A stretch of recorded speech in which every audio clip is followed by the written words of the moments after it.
Thank you guys for watching Keep Pounding TV. I got one quick question. Scream! You can't stop me! Fumble!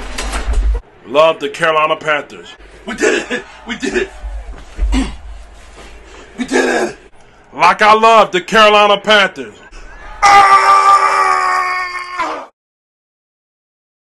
Hey everybody, I'm your host, Grenade Gata, also known as the Big Cat. My cool cats, get your paws in there if you're rocking with the Big Cat. Today we're here to talk about the Carolina Panthers, wrapping up the 2019 training camp with our 10 takeaways you should have found out by now. But first, you already know how this thing goes. I got one quick question. Do you love the Carolina Panthers like I love the Carolina Panthers? Yes? No? Maybe? Do you love the Carolina Panthers like I love the Carolina Panthers? If you love the Carolina Panthers like I love the Panthers, give me that. Let's go ahead and get the dab in. We're going to talk about who stood out, what we learned about 2019 Carolina Panthers heading into the season. If you haven't already, make sure you subscribe and click the notification bell so you don't miss a video. Now, the first takeaway for the Carolina Panthers training camp this year is Cam Newton. He looked awfully healthy, didn't he? This is a very, very great news to hear from any Carolina Panthers fan, knowing that our fate of our season lies directly on his shoulder, no pun intended. Cam Newton is a guy, when healthy, is the best quarterback in the league. He showed no signs of restriction.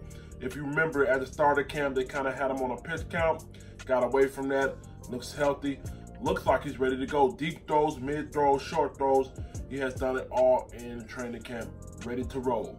Next takeaway is Curtis Samuel. MVP. That's right, MVP already in preseason form. Looked it good, doesn't he? Yeah. He could take the top off of defense. Kind of Ted Ginn-like, but with a little better hands. I'm telling you this right here, Curtis Samuel is going to be hell to deal with in the regular season. A guy who also was injury prone, dealing with other stuff as well. Came onto the field last year, had some good reps. Going into the offseason, looks like he was going to have a monster year this year.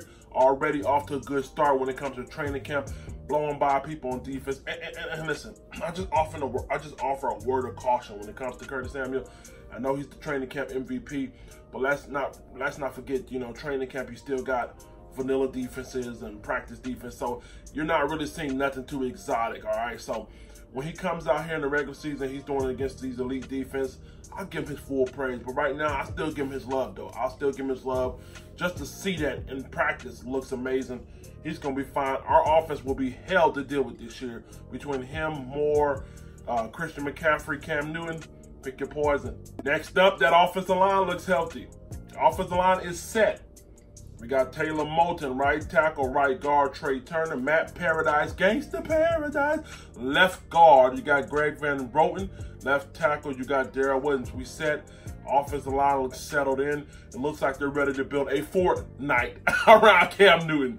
Man, I'm telling you, man, going into this year, my expectation for that offense, that offensive line is money you meanness through the window. I mean, if we have a collapse, it's going to crush me, man, because for once in my life, for once in Cam Newton's 8-year career, he looks like he has a steady, consistent offensive line across the board.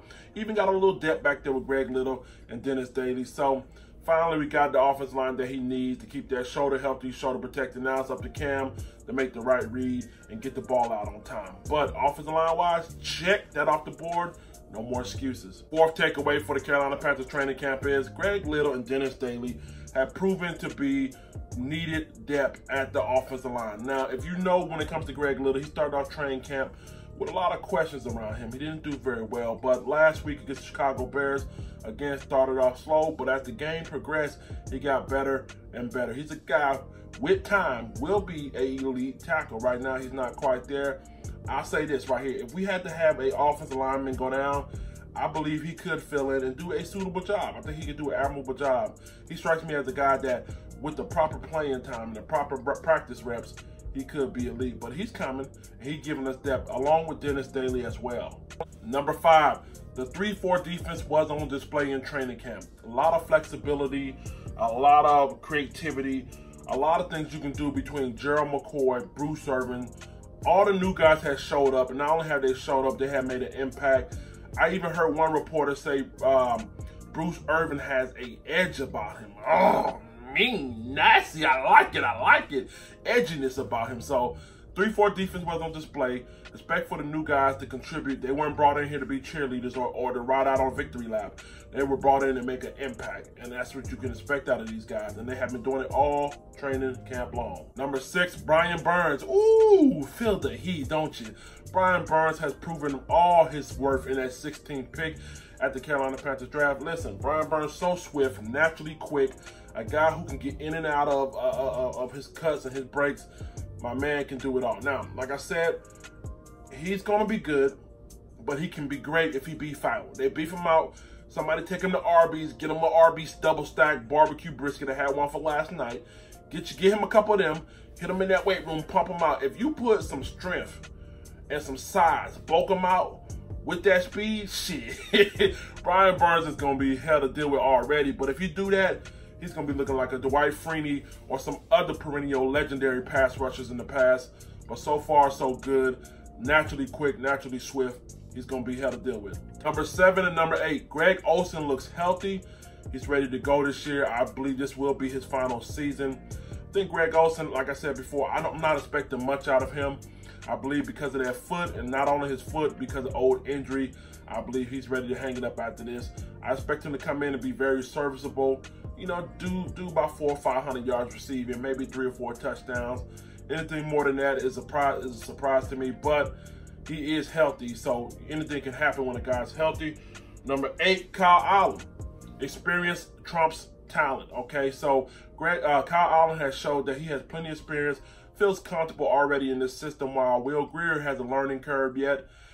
He's going to be all right. He has the talent, but Kyle Allen is comfortable in this system. He's able to be a consistent game manager. He can get us up and down the field. And guess what, man? As long as we got somebody who can do that, we're always can be in position with that defense behind us. Number 9, Marquise Haynes. Yes, Marquise Haynes, the guy from Ole Miss, came out rookie year, did okay. Now he looks more fluid, it looks more faster.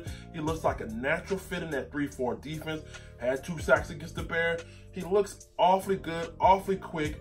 He could be, you know, what Brian Burns is slated to be this year. Don't be surprised, he could be the sleeper pick of the year. Marquise Haynes looks very fluid, looks good in that defense. I cannot wait to see him on the field. Remember I told you, it's not all about your starters. It's also about your depth. Good teams win Super Bowl with what? Nope, not talent, but with depth. So this could be proven depth, provided that he comes out and continues to be consistent with his play. Last but not least, number 10, the secondary. Trey Boston seems like he's settling in as the number 1 free safety.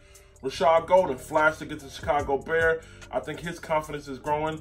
He's pretty much a lock for the big nickel. You have big nickel and you have small nickel. Small nickel looks like Javian Elliott will take over that spot. Rashad Golden, I think he deserves it, man. From what I've seen, if he can be consistent, man, maybe he can push his way into some playing time at that safety spot. You know, who knows? But right now, big nickel is where he's going to land. And shout out to Ross Cockrell, man. Ross Cockrell seems like a guy who is multifaceted, and that's what we need. A guy who can play safety, free safety, and also play cornerback. He can be all over across the board. We need diversity. We need them guys to be multifaceted. We need guys that can do it all. So we got depth finally at secondary. So there shouldn't be no excuses for you know losing games on one last big play and stuff like that. I think we'll be fine there. So those are your 10 takeaways for the Carolina Panthers 2019 training camp. Thank you guys for tuning in for another episode of KeepPounding_TV. Make sure you subscribe. Those are your 10 takeaways for the 2019 training camp, Carolina Panthers. What do you think? What did I miss out? Is there something else that I left out about the training camp? I want to hear from you guys. Curtis Samuel, he awfully looks good. I don't think he'll be our number 1 receiver, but I do think he'll put up some touchdowns. Let me hear about it. Let's get about here. Let the church say, down.